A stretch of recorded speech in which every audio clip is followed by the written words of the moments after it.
యూపీలలో UP కావచ్చు, government పాలిత ప్రాంతాలు కావచ్చు, ఈ బీజేపీ పాలిత ప్రాంతాలలో ఏమున్నది?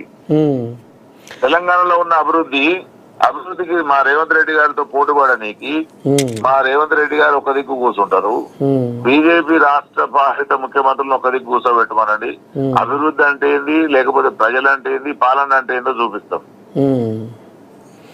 వీళ్ళు అన్న మాట్లాడేది కాంగ్రెస్ మీద. యూరియా విషయంలో మాత్రం రామచంద్రరావు గారు ఖచ్చితంగా రైతు లోకానికి, కాంగ్రెస్ ప్రభుత్వానికి ఖచ్చితంగా క్షమాపణ చెప్పాల్సిందే.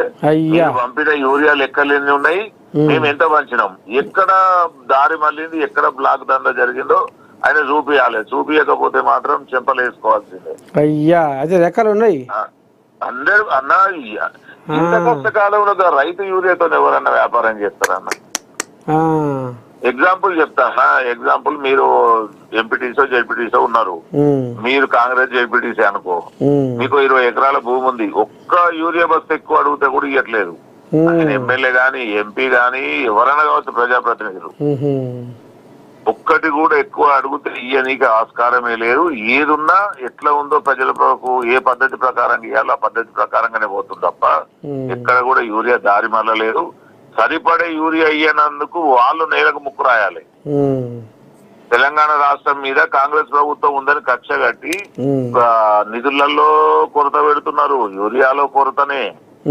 ప్రతి దాని మీద మనకు ఎడమ చెయ్యి వాటని చూపించుకుంటా ఇంకా వాళ్ళు మాట్లాడి ప్రజలు మా దిక్కు మెచ్చుకుంటారు అని అంటే నువ్వు పెట్టేంత పెట్టినాక ఆకలి ఎందుకుంటది అన్న? వాళ్ళు ఖచ్చితంగా దొంగలు, ద్రోహులు బీజేపీ.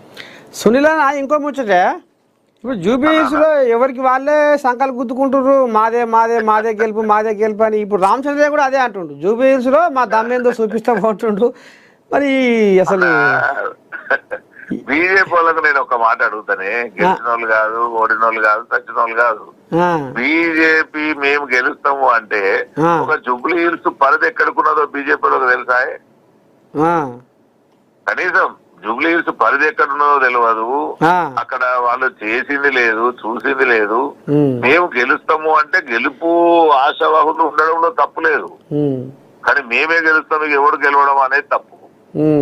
అక్కడ ఆల్రెడీ సర్వే కన్ఫర్మ్ అయిపోయింది, గెలుపు ముఖ్య సర్వేలు అన్ని చెప్తున్నాయి, గెలుపు తథ్యం 100% కాంగ్రెస్ దే విజయం. అక్కడ ఎన్ని శక్తులు అడ్డుకున్నా ఇవాళ బీజేపీ బీఆర్ఎస్ ఒకటైనా, బీఆర్ఎస్ బీజేపీలో కవితమ్మ కలిసినా, ఇంకోలు కలిసినా, ఎవ్వరు ఎక్కడికి పోయినా ఖచ్చితంగా అది కాంగ్రెస్ సీటు, కాంగ్రెస్ దే విజయం.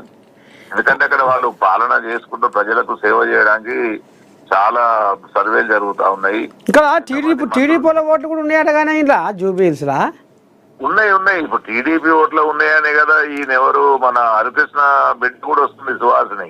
ఓ అమ్మో, ఇప్పుడు ఆమె కూడా లైన్లోకి వస్తుందా? టీడీపీ సుహాసిని లైన్లోకి వచ్చింది. కల్వకుంట్ల కవితమ్మ పోటీ చేస్తుందట. అప్పటికే 25 మంది చిట్టా పెరిగింది అక్కడ. కవితమ్మ కూడా వస్తుందా? కవితమ్మ కూడా జూబ్లీహిల్స్ వెళ్ళి పోటీ చేస్తుందట. ఎమ్మెల్సీ రిజైన్ చేసింది కారణం అదే కదా. అమ్మా అయ్యా, ఇప్పుడు అన్నకు చెల్లెకే పడతాడు యుద్ధము ముందుగాల. అంతే కదా. నిన్నపడేదాకానేమో ఇదంతా పుస్తకతే, డ్రామాలు ఏదో అట్లా అయ్యే వదిలిన బాణం అని అన్నారు. ఇప్పుడు రంగంలోకి వస్తే మాత్రం తగ్గపోరే ఉంటాడు కథ. తగ్గపోరే ఉంది. కవితమ్మ బీఆర్ఎస్ తెలిసిన బాణమే, అక్కడ పెద్దగా జరిగేది ఏం లేదు. ఎందుకంటే ఇప్పుడు బీఆర్ఎస్ లోకి వెళ్ళి టికెట్ ఇవ్వాలి, కవితమ్మ కంటే ఇయ్యరు కదా. మరి ఇట్లనన్నా చేసుకొని వస్తే ఉంటది, మహిళనే పోటీ అన్నట్టుగా. సో వాళ్ళ రాజకీయాలు వాళ్ళకు నడుస్తున్నాయి. ఎంతమంది పోటీ పడుతున్నారు, ఎక్కడెక్కడికి వెళ్ళి మన పుట్టలకి వెళ్ళి కనుక ఉషిళ్ళ గుంపల కదిలినట్టే ఉంది. నేను భారతదేశం మొత్తం జూబ్లీహిల్స్ వైపే చూస్తుంది. అవునుగా. కాకపోతే ఆ భారతదేశం చూడంగా కాంగ్రెస్ విజయం ఎట్లుంటుందో కూడా భారతదేశం చూడాలి. ఏమన్నా కానీ నేను కూడా వేస్తున్నా నామినేషన్. ఇవాళ జూబ్లీహిల్స్ లో ఎవరు వేసినా హీరోనే. ఎందుకంటే ప్రజలలో అరే పలానా నర్సయ్య తాత వేసిందట, పలానా కవితమ్మ వేసిందట, పలానా వీళ్ళు వాళ్ళు వేసిరట. మా తెలంగాణ శ్యామ్ కూడా వేస్తుండు. అయ్యా మార్వాడీలకు వ్యతిరేకంగా ఉన్నది నిన్ననే మాట్లాడే. కోయిల లైన్లోకి వస్తుంది అది కూడా లైన్లకు వచ్చింది. మళ్ళా ఈ కథ బాగానే ఉంది. ఇక ఇటు అటు ఒక్కొక్క దాంట్లో 10-15